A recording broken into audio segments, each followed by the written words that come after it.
When you get down to it, the fundamental role of any government is to protect its citizens. But with talk about defunding the police and slashing budgets, are we taking away the very ability for governments to protect us? And when folks argue against defunding the police and disagreeing with the protests, they're labeled as racist and having lost their jobs and having been publicly shamed. Columnist Liz Peek says the following: our nation has always been divided on many issues, including those concerning race and policing. But today is different. There has never been before such a concerted effort to shut down dissent.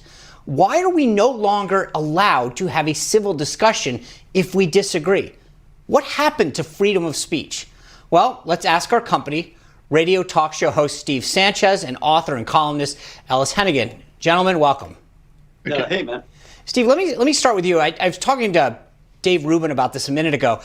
When I grew up, the idea of free speech, and you remember a decade or so ago, we had this big conversation about flag burning. And the idea was what makes America so great is somebody going out there defending something so as egregious as burning a flag. But that was the beauty of the First Amendment, is that you fought for the right to those who disagree with you to have a voice. We've lost it now. The only thing you're allowed to do is actually go along to get along.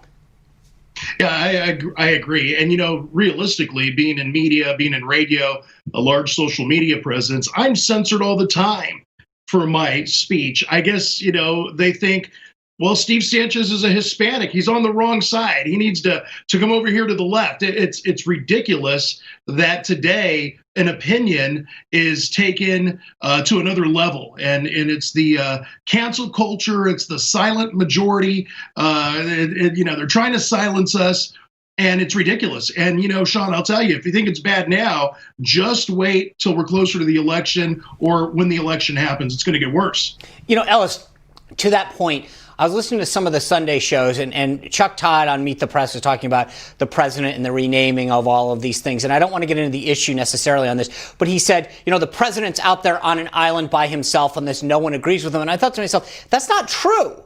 Whether or not wherever you stand on the issue, but now it's become that if you don't agree with the mob mentality, you're isolated and you're not allowed to have any kind of difference of opinion. Once it's branded as good or bad, then that's how you are. There's no middle ground for discussion. Poor babies. I mean, seriously, come on. Let me see if I can make an important distinction here. Government has no role in trying to control speech, right? I mean, we don't want the government, because of the First Amendment, to try to silence people. But private individuals in the marketplace of ideas have every right in the world, Sean, to disagree with you or Steve, or disagree with me, or say they think I'm an idiot. We've got to go out into the public marketplace of ideas and make our case as well as we can. I am so frustrated with all my conservative friends who want to do nothing but whine about these issues and not just go out and make their points as effectively as they can. Well, too bad. Tough luck. That's the big bad world, man. I agree with you in the sense that I'm not asking for government, and I don't think it is government. I agree with you on that. I don't want government interfering. I agree with it. But the point is that when it comes down to me saying, hey, I don't necessarily agree that, well, I think X is bad, I don't agree with your solution to it. When every single person, and you look at what happens, any dissenting voice, everyone has their sponsors pulled away, they're shamed, they're allowed to that is, and when frankly they're not being defended, which is what's happening, the police are getting pulled back.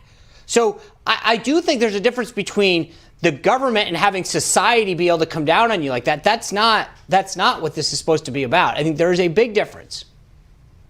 Here, Sean, about a whole series of private platforms, right? What's said on Facebook, what's said on Twitter, what's said on a television network, what's said on your show on cable news. You know what? You got to fend for yourselves. It's too bad if you don't like the fact that people disagree with you. They have every much as right as you have and I have to be loudmouths. Other people have a right to tell us we're full of bull. I agree with you. I don't disagree with the fact. So what's the problem? The problem is that the problem else is that when you look at Twitter, when you look at Facebook, what do? They silence. I agree with you. In a free market, in a competition of ideas, I'm all for it. I believe the conservative policies are the way to go. But when you get shut down, when you get canceled, when you get shamed, and you are basically told we're not going to allow you to compete, that's the problem. It's your own Twitter. If you don't like the way Twitter does it, that's a private company. They can have whatever rules they want. They can say no Sean Spicer. It's a Sean free zone on Twitter if they want to. Take your business elsewhere.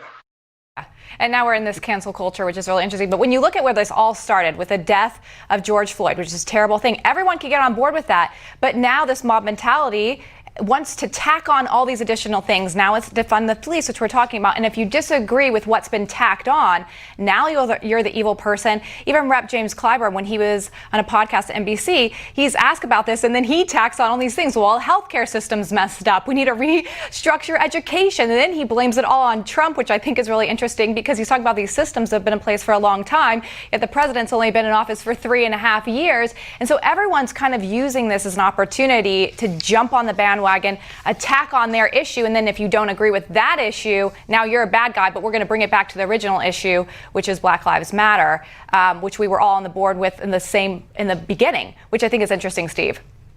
Yeah, I agree. And, look, Clyburn's been there since, 1993? And now all of a sudden there's a problem.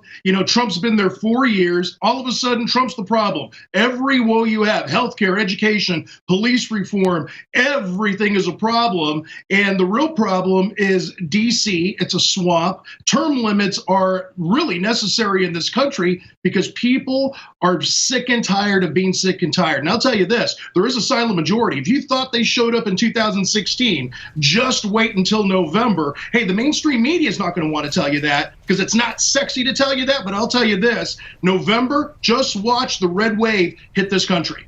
And look, I just say this because we're out of time, but Ellis, I agree with the point about competition of ideas. I just think that when the deck gets stacked against you and you use, you've got these platforms, there is a big difference as far as how the playing field is handled. And when you start using government the way the left is, then we've got a problem. This is such a meaty discussion that I hope we can find a way to do a whole nother segment on this and allow for more times. I appreciate you guys sharing your thoughts, and I really look forward to picking this up soon. Great. Good being with you guys. All righty. All right. Well, how will the protest impact the November elections? Dick Morris will be in to discuss that. And we'll take a look at how the media spins a headline. They seem to be concerned about the health risk associated with a Trump rally. So why doesn't the same caution apply to street protests? That and more when we return.